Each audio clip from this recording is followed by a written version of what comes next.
ఉన్నారు? చంటక్క కబుర్లకి స్వాగతం. అయితే ఈరోజు మన కోసం మన అంజియే చేస్తాడనమాట. అంజీ ఏం చేస్తాడు అనేది అంజీ కబుర్లో తెలుసుకుందామా? అంజీ దా హాయ్ చెప్పాలి. అంజీని కొంచెం మంచి చేసుకోండి, మంచి మంచి వెరైటీ చూపిస్తాడు. అంజీ ఇప్పుడు ఏం చేద్దాం అనుకుంటున్నావు? చికెన్ కబాబ్ చేస్తావా అంజీ? ఇప్పుడు దీనికి కావాల్సినవి ఇవే కదా ఇక్కడ పెట్టావు. ఉప్పు, కార్న్ఫ్లోర్, కారం, అల్లం పేస్ట్, మసాలా, పసుపు, పచ్చిమిరపకాయలు, ఒక ఎగ్గు,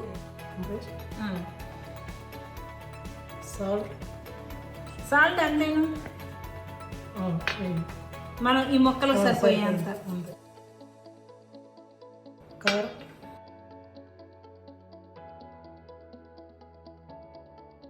పసుపేనా లైట్గా, మసాలా, ఇది మొత్తమేనా? వేసేసి ఇది కూడా మొత్తమేనా? వేసేసాను. ఎగ్ పెట్టేసి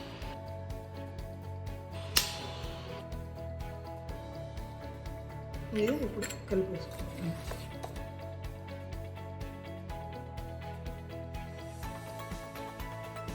అంటే ఎగ్ ఎంత వేసావు? ఎగ్ వీటికి బాగా పట్టిద్ది కదా, ఈ మసాలా ఇవన్నీ బాగా పట్టేస్తుంది కదా, అందుకోసం ఎగ్ అంటారు. అంటే ఫ్రై కూడా మంచిగా అవుతుంది. మంచిగా లైట్గా మనం వేసిన కార్న్ఫ్లవర్ కదా, కార్న్ఫ్లవర్ అంటే ఎల్లో ఉందిగా అందరూ వైట్గా వస్తుంది. ఇది ఇది ఎల్లో వచ్చింది అంటే శనగపిండి లాగా వచ్చింది కదా. కొంచెమేనా ఆయిల్? చాలా ఇందా మనం ఆయిల్ చెప్పలేదు వాళ్ళకి, ఫ్రైకి కూడా ఆయిల్ కావాలి కదా, ఇందులో కూడా ఆయిల్ వేసావు కొంచెం. ఇది ఎంతసేపు ఉంచుకోవాలి? ఇలా ఒక 10 నిమిషాలు ఉంచుకొని అన్ని పట్టి ముక్క పట్టేది కదా, అప్పుడు ఆయిల్లో మనం ఫ్రై చేసుకోవడం. ఇక అంతే, సింపుల్ కదా ఇది, చాలా చాలా సింపుల్. పచ్చిమిరకాయ ఎందుకు పెట్టాము? పచ్చిమిరకాయ అంటే మనం ఆయిల్ వేసుకొని కరివేపాకు, పచ్చిమిరకాయ ఆయిల్లో వీటితో పాటు వేసుకొని కొంతమంది పచ్చిమిర్చి ఉంటారు. మర్చిపోయిన చెప్పడం, కొంచెం వెనిగర్ మర్చిపోయాను. కంగారు పాపం అలవాటు లేదు కదా. రెడ్ చిల్లీస్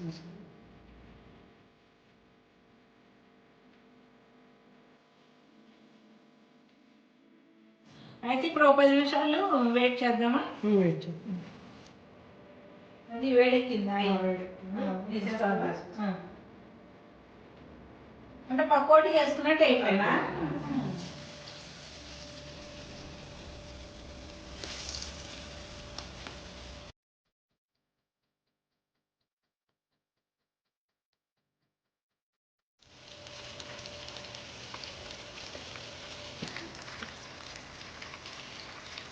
లంచి ఎప్పుడెప్పుడు తీసుకొచ్చిస్తాడా, ఎప్పుడెప్పుడు తిని మీకు టేస్ట్ చూపిద్దామని చూస్తున్నాను.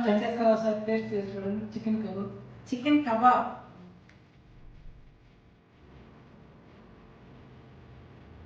కూడా ముక్కుదేనా?